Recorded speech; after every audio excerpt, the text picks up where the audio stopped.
Okay, we are live right now. Welcome everyone for a new episode of Robert Spotlight. On this episode, I'm going to introduce you to Bruce Woodruff, also known as BruceTheGoose. BruceTheGoose, it's a multimedia NFT artist. It's the founder and CEO of NFT Hub, formerly the Goose Nest, and the founder of DappGoose Labs. So welcome on the show. Yeah, thank you for having me. Glad to be here. I can't hear you very well right now.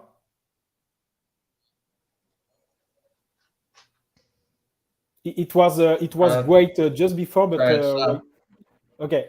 Yeah, having some technical difficulties with my computer for some reason, but yeah, thanks for having me. Glad to be here.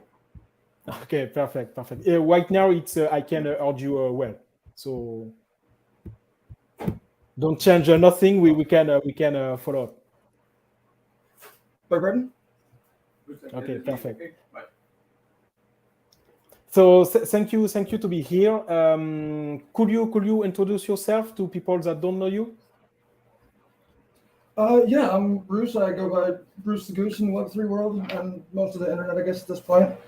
I'm a crypto artist. Been full-time in NFTs since the end of 2019. I'm also the founder of NFT Hub and Nifty Pride Foundation and the DappGoose Labs DAO. Okay, perfect.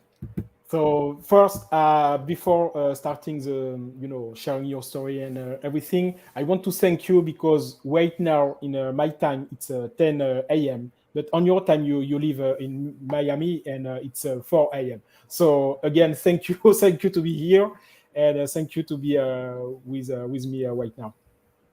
Yeah, thanks for having me. Like I said, glad to be here. Okay, great. So could you share how your NFT journey start basically? So it's kind of a long story, so I'll try to make it short and still make sense. Around the end of 2019, I was working on a farm, and then the owner of that farm I was living in near Buffalo, New York, and the owner comes to Florida every winter, and I wasn't able to arrange coming down to work with him. And so I was out of a job, and at the time I didn't have a car, and I was living in a podunk town in the middle of nowhere. It was about to be winter, so I was like, well, I better figure out something to make money from home. So I tried getting into drop shipping, and turns out if you're a first-time business owner and don't have bank records, so I recently moved back to New York before that, so I didn't have several months or years in my bank account or whatever. And long story short, banks are not easy to deal with. Deal with credit card processing and stuff when you're trying to do an online business and you've never done anything like that before. And so I was like, well, maybe Bitcoin's an option because people seem to be talking about that a lot more lately. And I already put all the time and money I had left into this, so it kind of has to work. And then I was doing some research into whether I could take Bitcoin as payments for my online store. And then I stumbled onto an article from Engine, who I'm familiar with, so I've been a gamer my whole life. And I was like, what does Engine need cryptocurrency for? And what do they need their own coin for? Why wouldn't they just use Bitcoin like everybody else? And then I was reading it, and they're talking about the video game aspect of NFTs, where you can actually own your items and sell them on external marketplaces, take them into other games with you, and it's that turns the whole gaming industry on its ear, immediately. And so I dove right down the rabbit hole, and I ended up on Cent, which is a blogging platform where you can tip people and place bounties and stuff with small amounts of ETH. And at the time it was a hub for artists that were in the space, doing NFTs with art, and it was, the community was super welcoming and encouraging, and everybody was so enthused about it because as digital artists they've never been able to make what they're really worth before. I think it was all very inspiring and encouraging. I was hooked. I've been here ever since. Okay, great. And so it's a fun way to enter the space. So if I get it right, you starting with the plan of doing dropshipping, and after you find out so bank didn't follow you, and so you wanted to find an alternative, and basically you ended up with crypto, right? Yeah. I was thinking maybe Bitcoin would be an alternative, and then I'd heard about Bitcoin around, I think, the time around the white paper was published, and it was it's just some crazy internet scam, it'll never work.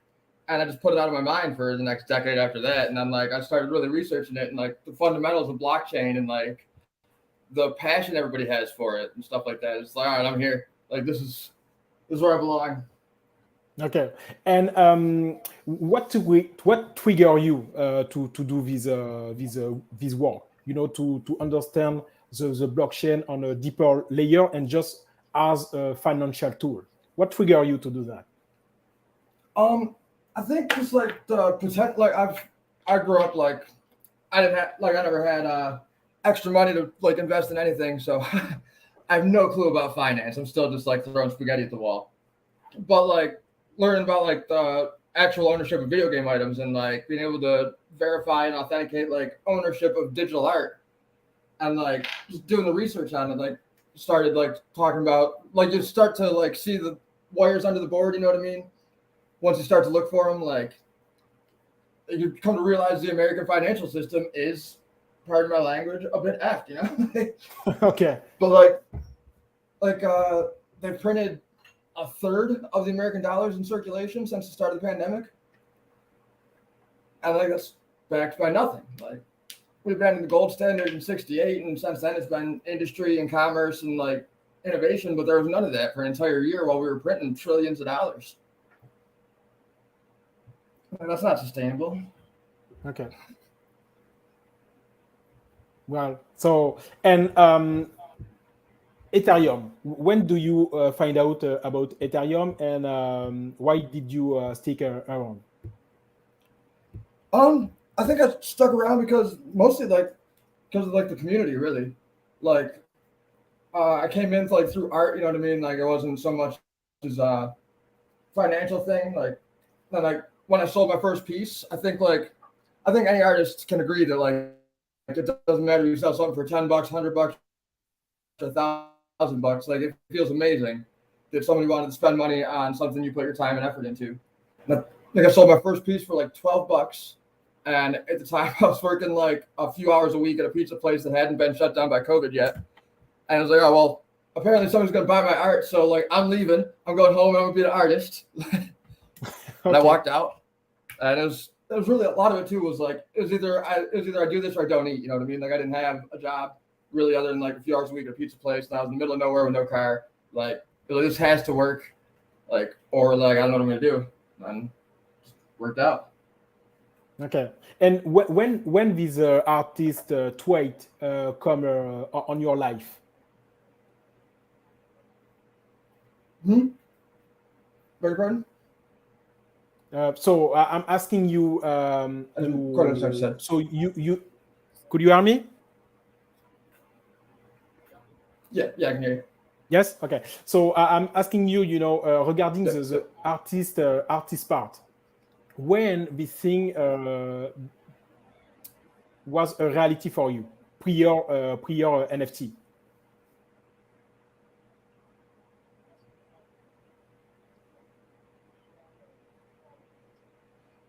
Yes, I've always been fairly creative, but like with physical art supplies, like I can't paint very well, like I can't draw very well, but like with a computer I can do some pretty cool stuff, but there's no real demand for that other than possibly getting a job in video games, but there's people way more qualified and way more talented than me that are going to get those jobs, you know, so there wasn't any real reason to pursue it. But then having like blockchain and being able to like sell digital art as just a piece of art, like open up those all those possibilities, and like make so much more possible with art, which is like incredible and like constantly inspiring. Okay. And what kind of physical art were you created before NFT? I never really did physical art. Like I did digital art a little bit, just like goofing around, like just for fun. But like there's no way to like you can't sell digital art, you know. Pre NFT, it's just you go like click and save it, yes. You know. So it's like I didn't really ever pursue it. But then like once I got into NFTs, it's like, oh, this is like really something that's gonna take or like could really change a lot of things. And like I still think we're barely touching what we can do with the technology. Like, yes, it's a very early. I'm agree with you. How do you approach your art? I mean, what is your thought process or your workflow? What puts you in the mind to create a piece? Honestly, difficult question to answer because like I don't really have any like particular set style. Like there'll be times I'm just like looking for a specific tool to do something for a piece, and like I find something else and just start playing with it, and like I'll skew off into a whole different piece. Or like as one example, a lot of my recent work has been based on a D&D world that I created. It's like total nerd, but like it's really cool to be able to like see that world. You know what I mean? Like I've like run the campaign like as a dungeon master and stuff like that. Like other people have gotten to like imagine however they do, but like now I've gotten to like put it on, quote unquote, put it on paper and like share it with people and be like, no, this is what I see. You know, like this is what that world is. And then like any of the pieces that I have done with those, like the people who collect them, I encourage them, like if you play D&D by any chance, like this has got lore, you know, like there might be an encounter mapped out for it. I'll give you all that stuff so you can play it. Like it's just a whole new adds a whole new level to the art. All right. And what would be the frequencies, you know, of creating a piece? You know, maybe do you create a piece every week, every month, every quarter? What is the delay between one question and another? A lot of them don't get minted, but I try to create something, either make a piece or start a piece every day. Every day, okay. And so you have this intent of creating every day. Are you be able to achieve it? I mean, my question is, if I said it in another form, it's like when you start something, whatever the time of the day, are you able to end it on the same day? Sometimes. Every time? There's not always. There's times when like I'm not really sure what I want to do with the piece, you know, and like it just sits on my computer for a while until I figure out like something, see something or think of something that's like, oh, that's what that piece needs to finish it, you know, like as an example, this piece behind me like has been probably 5 different pieces and has yet to be minted. And how many times you say? I've probably redone it like 3 or 4 times at least. Like I probably have 5 different versions of it saved. Okay. So it's like maybe someday you are reworking on a past art. It's like an improvement or maybe an expansion of the initial piece. Right. Yeah. And like it hasn't actually been published like as an NFT yet. It's like I haven't decided. Like it hasn't felt done yet. You know what I mean? So okay. One of these days I'll be using something for a different piece. And I'll be like, that's what this piece needs, and I'll come back and finish it and put it on chain. And this one, let's talk about this one. It's a good example. How could you talk about this piece? Me, I can say things, but it's going to be based on what I can see. But maybe there is something deeper than what we can see, you know? Yeah, I mean, I don't think it's really profound. It's a little dapper goose sitting on a pile of trash. Like I don't know if you've like seen much about the whole like trash art movement that happened in 2020. It's still kind of prevalent, but like it's less prevalent now because there's millions of people in NFTs now. But like there was like a whole movement of like we were just doing trash can art because somebody had said like somebody had called somebody else's art trash, and that sparked a whole debate about like what should be like who should be curating and deciding what's on these platforms, you know, like who's to decide what is art. And then Rob Ness and Max Osiris got banned off Super Rare for what they had said was low effort work. It's like, well, Salvador Dali painted a whole canvas red and like it's a masterpiece. So like who, like, and it just sparked this whole narrative that ended up as a whole bunch of us just minting trash cans with glitch effects and stuff like that. We're having a great time doing it, but like it's really like a whole art movement of like creative freedom and stuff like that.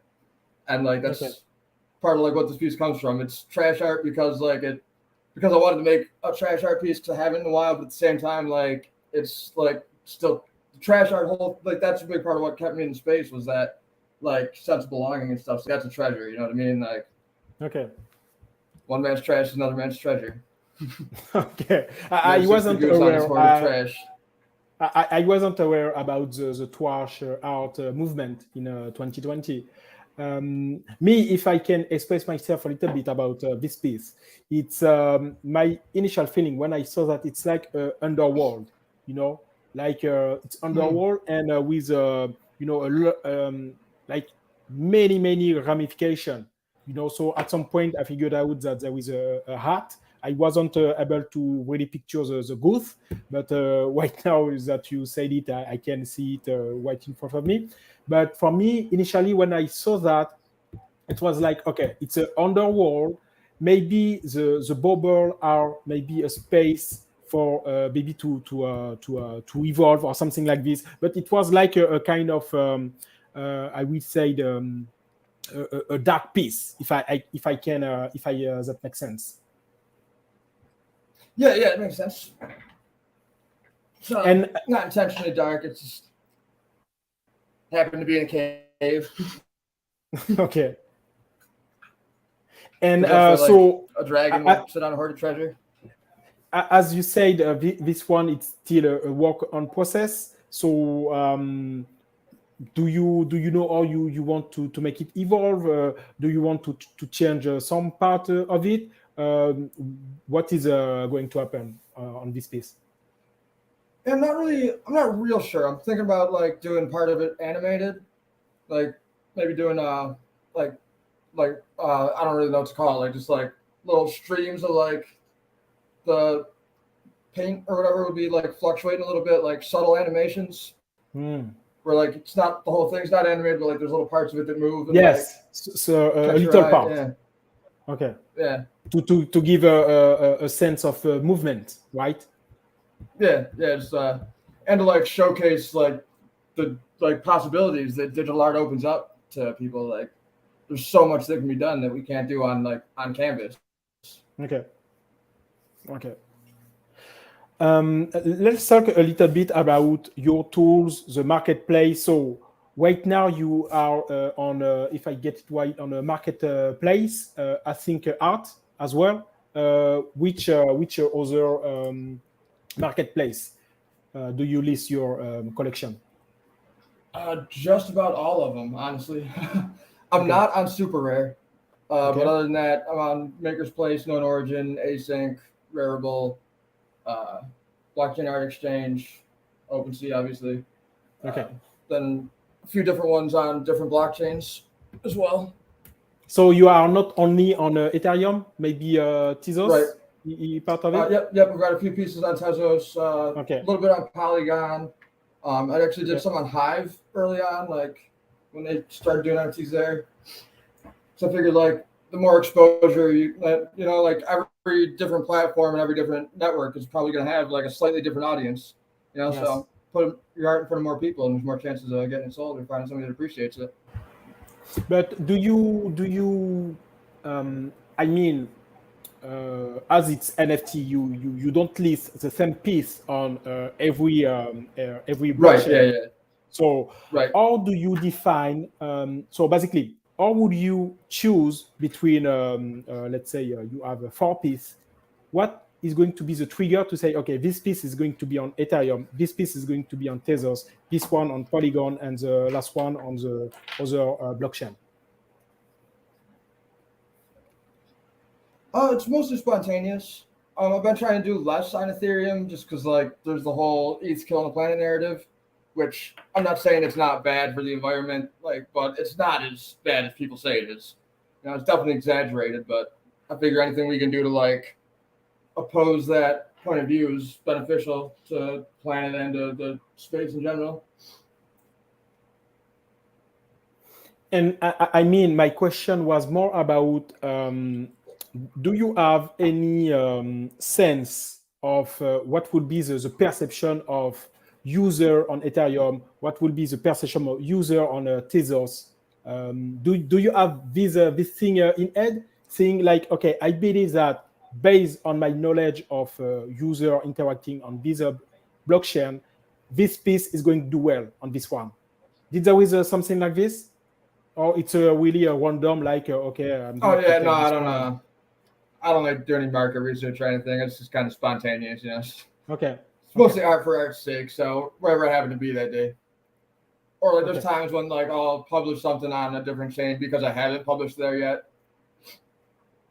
Okay, makes sense. Or because if I found a new platform or something like that, it's like, oh, well, let me find a piece I haven't minted yet, and I'll put it up here. So like I have something on this place too. Okay, makes sense. And you talk about exposure, so it's a distribution, it's to don't have a friction for people, if people are bonded on Tezos, you want to be here and don't force this person to go on Ethereum. Makes sense. My question is, when you do that, did there is also on the back of your mind to think about, I want to test the market on this place?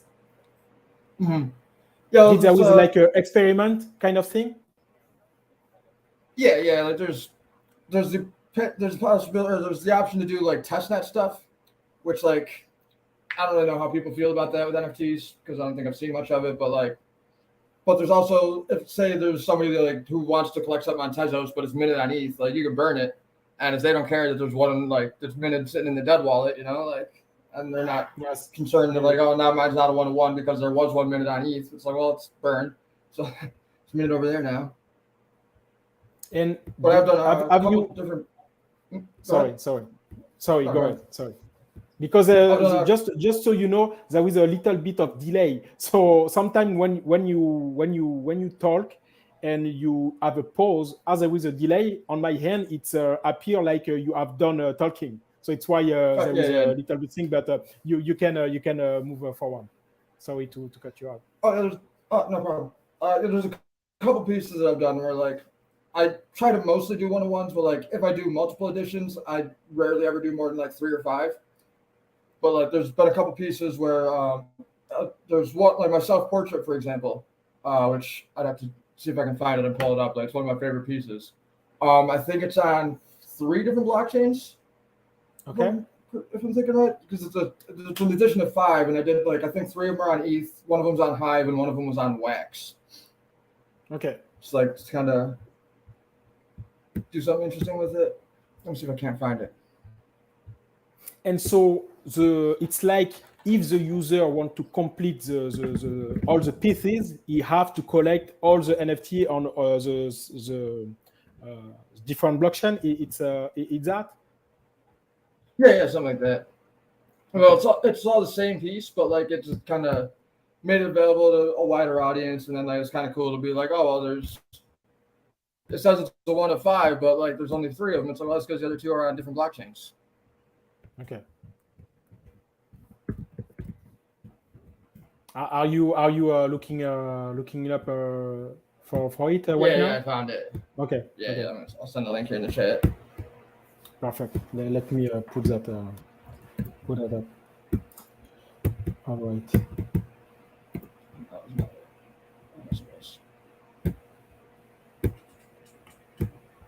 Yes, definitely one of my favorites that I've done. Okay. So I'm opening the thing and let me share with the world. So share.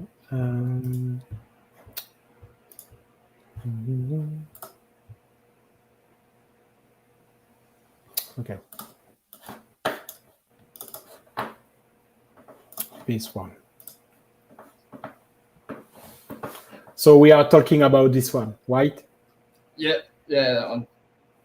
And this one, it's the same piece live on Ethereum. Yep. Yeah, it's 5 editions of and it. Wax. Yep. Or Ethereum, Hive, and Wax. I don't think Tezos was even launched yet when I made that one. Okay. Or if Tezos was launched, they didn't have NFTs there yet.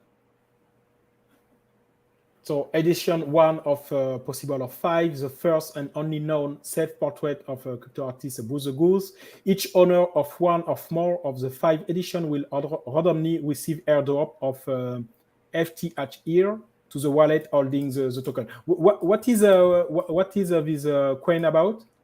That was my social token, which like is fine. I think the concept of social tokens is like just now starting to get traction, really. But like there's a bunch of us like at the beginning of 2020 when Try Roll launched that were just like, oh sure, we'll make a coin. Like no idea what I'm doing, but I'll make one. Yes. And you still try to be at the forefront of everything, really. You still have them? I still have it, but like I replaced Feather with Down. It's a different token model, and like when Tri-Roll got hacked last March, their response or lack thereof was just kind of like very discouraging. It's like, well, why am I letting you guys take 10% of the supply of my coin to do very little for me, and then like get hacked and lose half of it anyway? Okay. So yeah, I'm just actually just recently launched my new one. Okay. So I just put the link up there for people to watch. Talking about, I will change a little bit the subject, because we are talking about we talk about your social token. I know that you have another one, social token, we called DAO. Yes. What could you say about this one? So down is a little bit, it gets a little weird, but I think it's pretty innovative. There's been a couple examples of social tokens, like Whale, for example, where like I personally don't doubt Whale Shark's integrity in the matter, but like the token's said to be backed by the value of his NFT collection. But when he launched it, like people that wanted to poke holes in it were immediately like, oh, well, what's the tangible link? Like, what's the guarantee that if one of those pieces gets sold, the dividends get paid out to the token holders? And it's like, well, there's really not one other than we have his word, but like that's this is blockchain, code is law.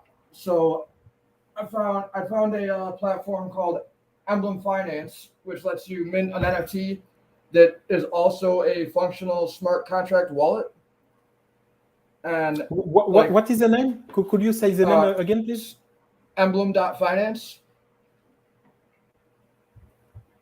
Okay. Let's see if I can find the chat thing here. Link here for you. And so like it lets you mint an NFT that is a wallet, and like it works cross chain, and like accepts pretty much just about anything. And until you they call it cracking the vault. Okay. So like to actually interact with anything that's in it, you have to extract the private key so you can put it into a wallet interface and be able to sell or trade or whatever any of the tokens or NFTs that are in it. And then once that's done, like it displays on their on the platform that it's been like opened or whatever you want to call it, so that like whatever's in there, like you're not buying it and like somebody has the private keys to it. But until that's done, like nothing can come out of it. And so I took one of those and I put a bunch of my art in it and some other people's art from like more of the OGs from back in like 2020 and earlier, and like a couple Generation Zero crypto kitties and some curio cards, and like there's a bunch of old stuff in there and like a bunch of my art and a handful of tokens. And I took that and I put it, I used fractional to make it into like, they let you fractionalize NFTs. So you can have a high value NFT, but you can turn it into like, you can escrow the NFT to issue tokens that represent ownership of it and get exposure to that without having to sell the actual NFT or whatever. And so it's split. It's like the vault is held in a contract that issued 10 million tokens to represent proportional ownership of that NFT and therefore all of its contents. And then I took 10% of those 10 million tokens and I put them in the contract or in the NFT that they derive the value from. Because I wanted to make sure that I could like still send things to it. So like it's held in escrow right now. Nobody can remove anything from that NFT. Like nobody can take that NFT out of the contract escrow without somebody buying it out in auction. And so like those 10 million tokens, well 9 million really, because there's a million of them in it. Like that value can continue to accumulate because like I'm gonna keep sending my art to it and I'm gonna keep buying stuff to put into it. And like then anybody else that wants to, who's holding the tokens or like just has old crap they want to get rid of and not like just send the burn invest, they can send it into the vault. And theoretically, every time the value of the vault goes up, therefore the value of the tokens goes up, and therefore the value of the vault goes up by 10% of that because there's 10% in there, and hypothetically creates a feedback loop of infinite value accrual, which I know like won't reflect on charts necessarily, but like it once like that sets in people's minds, like it creates constant buy pressure. And then on top of that, like the token has an actual intrinsic value aside from its association with me as a creator. So I'm going to try to say what I understood. So you use the tool emblem.finance to fractionalize your piece. So you Correct. have a smart wallet, and you are using this smart wallet to hold the original piece and to turn, basically, it's like me, I've used that as a vault where basically there is the original piece, and from this smart contract is generated DAO token. And the DAO token, basically the holder of the DAO token receive a percentage of the royalties of the selling on the secondary market.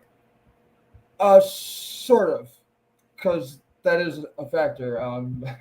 The NFT itself is the wallet, and Okay. that NFT is held in a contract to issue tokens that represent shared ownership of that NFT.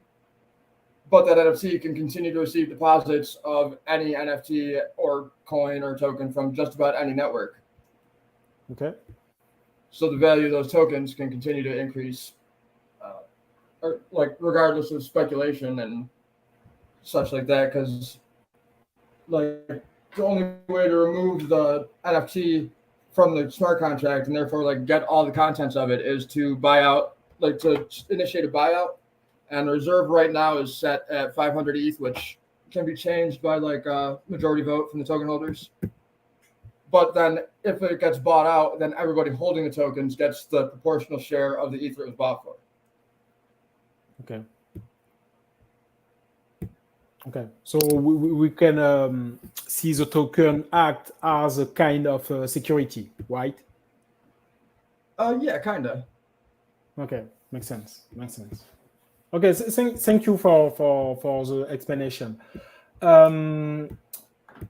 Let's talk about NFT Hub a little bit. What could you say about this?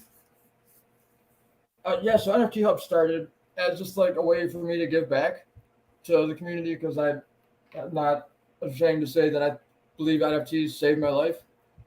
I really don't think I would have made it through 2020 if it weren't for being a part of a community that is so passionate about something and has so much potential to change the world for the better. And from doing drop shipping, I had learned web design and stuff like that, or enough of it to get by. And I had a website paid up for a year, and it was well, I need a portfolio. I started building that, and I was but I have this robust website builder that I could do a lot more with than just my own portfolio. And initially, it was going to be a marketplace because there wasn't anything between curated and totally open. But I can't write a smart contract, so that didn't happen.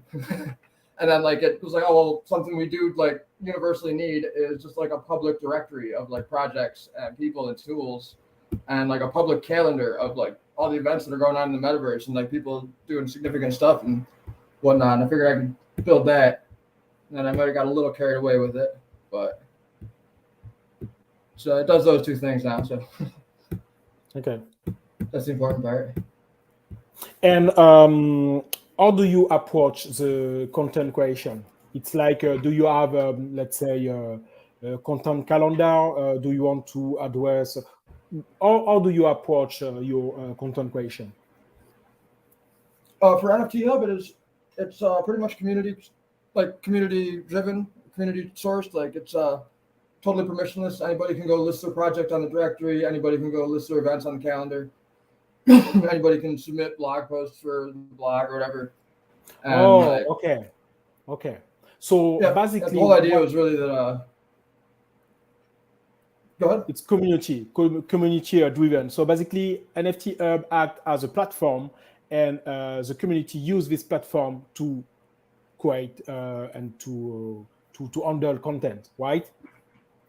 Yep. Yes. The idea was that I would have found it beneficial if I had it when I was getting into NFTs, because there's even in the beginning of 2020 there was so much to try and cover in this space.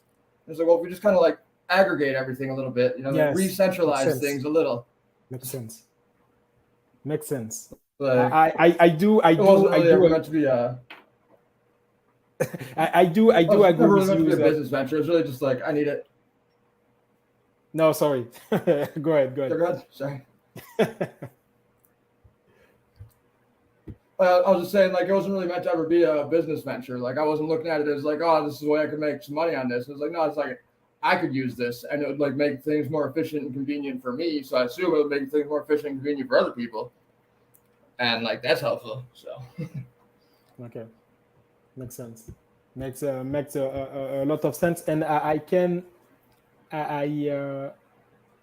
as you said, there is so many stuff to cover, and it's kind of so here it's me talking. It's kind of overwhelming to get a sense of, okay, I'm going to talk about that. There is too many things that at some point you can be okay, I'm going to handle all the thing, and your approach it's kind of clever. It's what I would say. It's like, let's tackle that as a community, and basically there is a quote in France saying, so I'm going to translate it in English. I don't know if there is the same thing, but it's like alone you go fast, but together you go longer, or something like this. far, So, yeah. If you want to go fast, go alone. If you want to go far, go together. yes, it's that. Yeah. DappGoose Labs.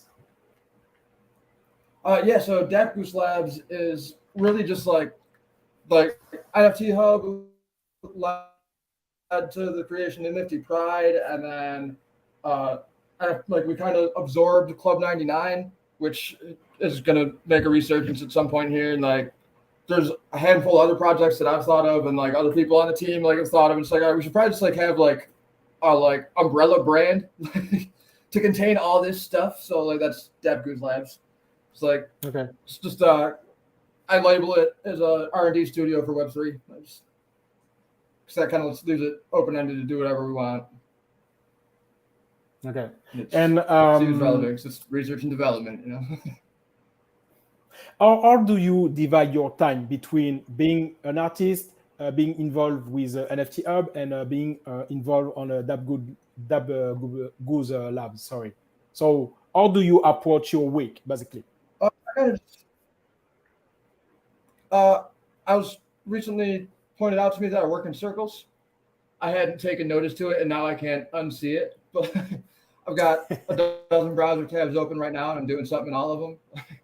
So it's kind of go back and forth through a little bit of time, you know. Like I'll get frustrated with like trying to do something on DappGoose Labs, or like trying to find something, and then like I'll just take a break and go work on some art for a little bit, and vice versa.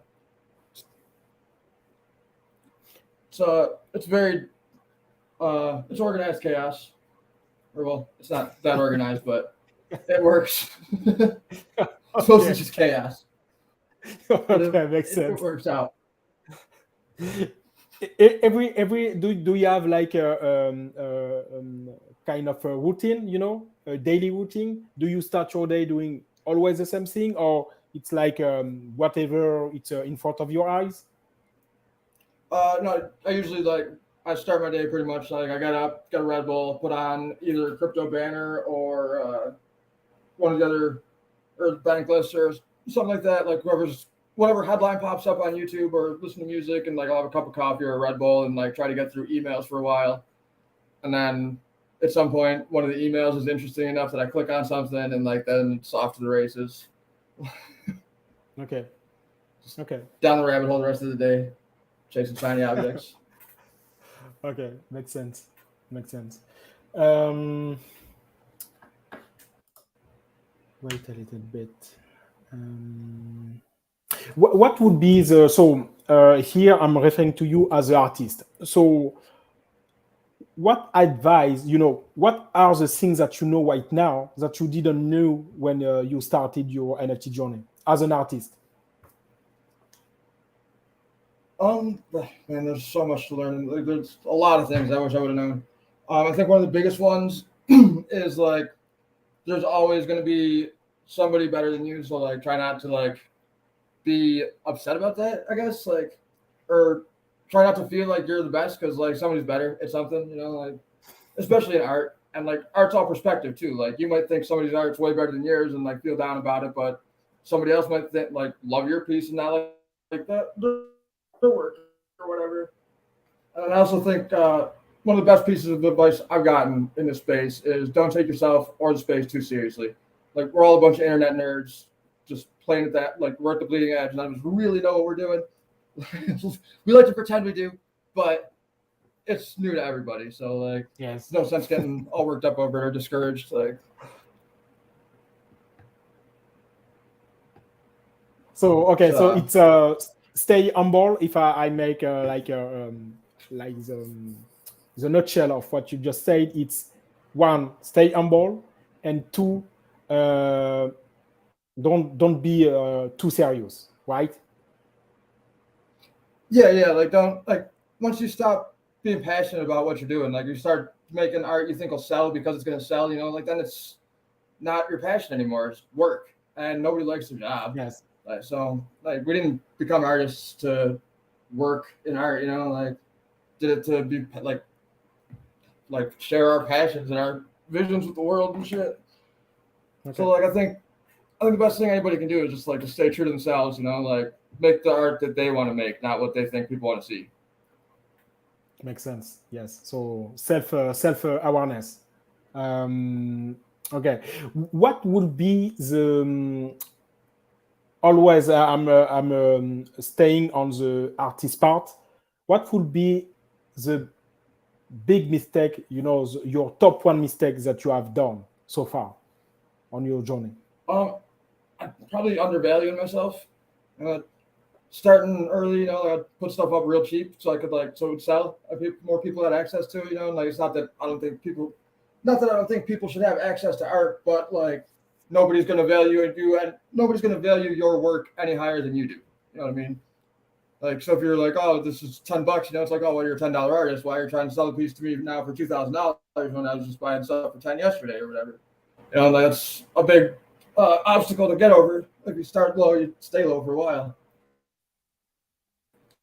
So then start high, you know, like, so who's to tell you that your art's not $500, no? That's how art works, I guess. I don't really know. Okay. But. And what is I on? I think like if you start off in like. What is I on your standard? Oh, so champion. I can't. It's Hampton White. Is that? Champion. Okay, champion. Okay. Yeah, I've had that for I think 8 or 9 years now. Okay, and in fact, my question was because you were saying that don't start too low. Nobody is going to see you higher than you see yourself. So it's like a monetary discussion a little bit. And so my question was, what is I on your perspective when you say start I? Oh, okay. Yeah, I think it really that kind of depends on the person, you know. Like, but like I tell people like that I know like do paint and stuff in real life, like. So yeah, like whatever you're about to tell me that you want for that piece, like I'm gonna tell you that you should charge triple that, or like you should start at triple that, and then like if I think that's too much, I'm gonna haggle you down, you know. But like, who am I to argue with you if like that's what you think your art's worth? So like, nobody else is gonna come along and say, hey, this should be $500, not $100. They're just gonna be like, hey, here's $100. I'm gonna take this. Thanks. Okay. Perfect. So you talk about the things that you learned, the mistakes that you have done.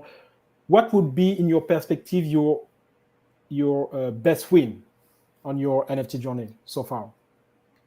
On my NFT journey overall, probably say getting into Bored Apes early would be my best win. So let's talk about that. That's a sad topic. My last one just got stolen the other day, so. Oh. Yeah. So it's around the Discord act. Why? It was on Twitter, actually. I clicked on a phishing link. I was in a rush. I was on my way out of the house and was already late for something. Wasn't paying close enough attention. Okay. Damn. And Yeah. you are not using a hardware wallet? I have one. I just like never use it because I'm in DeFi and NFTs like all day. So connecting to the hardware wallet every time I want to do a transaction, like 50, 60 times a day is ridiculous. But yeah, I should probably start keeping stuff in there and not have it all in my hot wallet. Definitely my fault on that one. Yes, yes. But I mean, you know, I'm talking about hardware wallet, but in this case, as it's a human ego, having the hardware wallet will have not protect you as well, because basically it's like you at some point you click, you connect your wallet and you go through the thing basically. So the hardware wallet on this situation will not save you basically, because at some point you sign you signed the transaction. It's really just like if you're gonna have anything of high value, you should have a separate hardware wallet than like your everyday wallet. You keep a little bit of ETH in it for transactions, or keep some NFTs in it to flip. But like anything you're gonna hold for a long time or is very high value, like should probably be in a hardware, like air-gapped hardware wallet that cannot connect to the internet. Like, okay. Because there's like it's unfortunate, but anywhere there's so much money moving around and like so much progress, there's just as many bad actors. As any industry basically. It's not specific to NFT. It's like as any industry. When there is money, you know, bad people are going to follow that. So yes.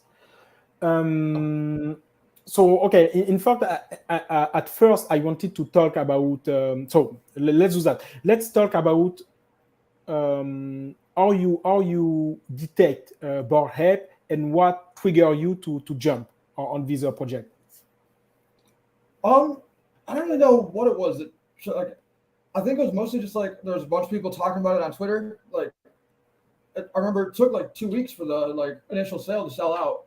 But then, like, once it did, like, they started getting sold on OpenSea, and like they were going up. I think I got my first one, I want to say like 0.2 ETH, something like that, and I sold it like 2 days later for 0.5. I was like, oh well, I'm gonna get a different one and do it again. I did that a few times the first week, and then like when they almost hit one, I was like, all right, I'm gonna hold on to these for a couple days, see what's gonna happen here. And like the one that I just lost a couple days ago, like I got him at 0.92 ETH, like held it until 2 weeks ago. But the last one I bought at like 9, I think, after I sold one for 10. It's like, okay. And it's just been crazy. And like the value that they've given out for free for the most part, like was reason enough to stay. And like their commitment to the community, like when they did the Kennel Club dogs, for example, like that wasn't on the roadmap. Nobody knew that was coming until it happened, and it was like, oh, it's just a free, like another high value NFT they gave us for nothing. And like they gave back to dog shelters with that. Like they donated something like $150,000 to dog shelters across the country. That's amazing. Like clearly they know what they're doing. Might not have it first, but they've been doing it well. Okay. Actually, wearing my mutant ape hat right now. I just got today in the mail. I'm in the shirt. Yes. And did you went to Ape Fest? Yeah. I was at Ape Fest last year. I'll be there again this year. I'm speaking at NFT. I want to see you again. And I still have a mutant ape, so I'm still getting into Ape Fest. Still in the club. Okay. Perfect. And who do you follow today? You know, to like maybe influencer. It's not going to be the good term, but when you want to get information about the space, who are the people that you are going after? For the most part, I I don't like follow anyone real specifically. It's more so I'll just like go to like the major news sites, and like Rarity Sniper is one of them, and there's a couple other ones that like show like what's minting, or Moby's a good one, where like it's like the volume of this collection has gone up like 20% in the past hour and stuff like that. Like there's a bunch of different analytics tools out now. Like, they do a pretty good job showing you what's going on. But like, so much of this stuff is like a flash in the pan. So it's very difficult to tell what's going to like really hold water.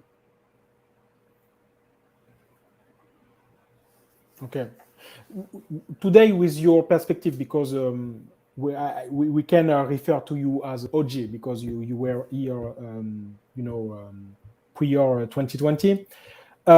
With your perspective, do you see any lack on the NFT space? What would be the thing that you would like someone to come up with? I think like if we got back to doing the more original things, that would be really cool. Seems like everybody's following the same template for like the 10K collections, like basically the same roadmap, basically the same goals, like, which is fine, like if it works, it works. But like there's so much more we can do with the technology. Like even from an artistic perspective, like there's Space Painter, for example, and I cannot remember who he did it with, but they did like an immersive 3D like whole environment as an artwork. Where like if you're in VR, you can actually go walk through this desert, and like there's different things that happen like based on your proximity to them and stuff like that. And like it's just art, like it's not meant to be a game or anything like that. It's just and like that's incredible. Okay. Things like that are just awesome. I think like Pack, who like has done a lot of silly things, and a lot of it I think only sells because it has his name on it, but like the Ash thing that he did, where like you have to burn the NFT to get the token to buy the new NFT, or however that worked exactly. Stuff like that is just really cool, and like it's a really cool way of like using or making the code itself for the smart contracts a part of the artwork. You know what I mean? Like yes, okay. Using the blockchain as a medium in a way. Yes. Okay. Utility based. Which NFT utility impressed you the most so far?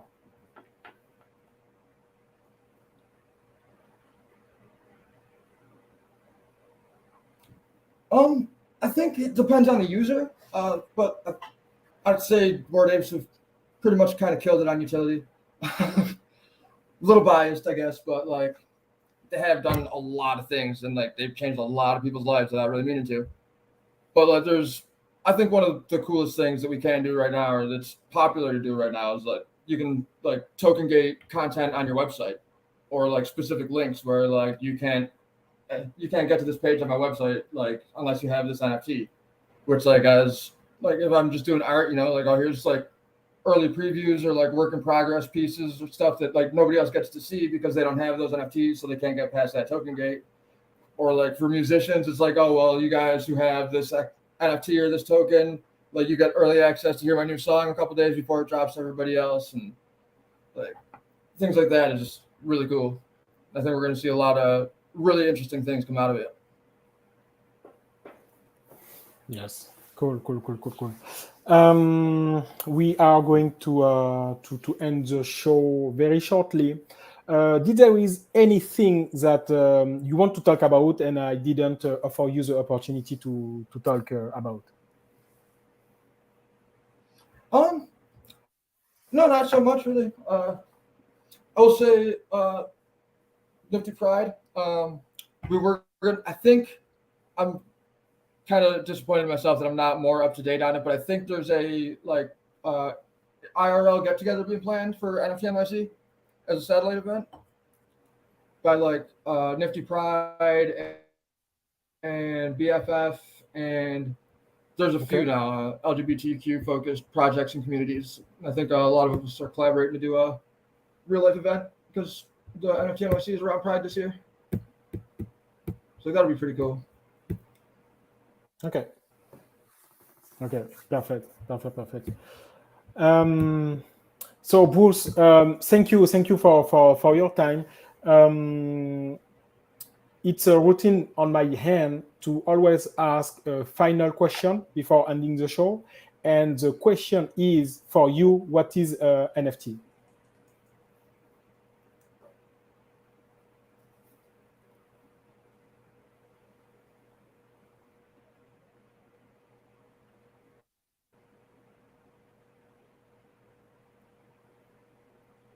Did you heard me, Bruce?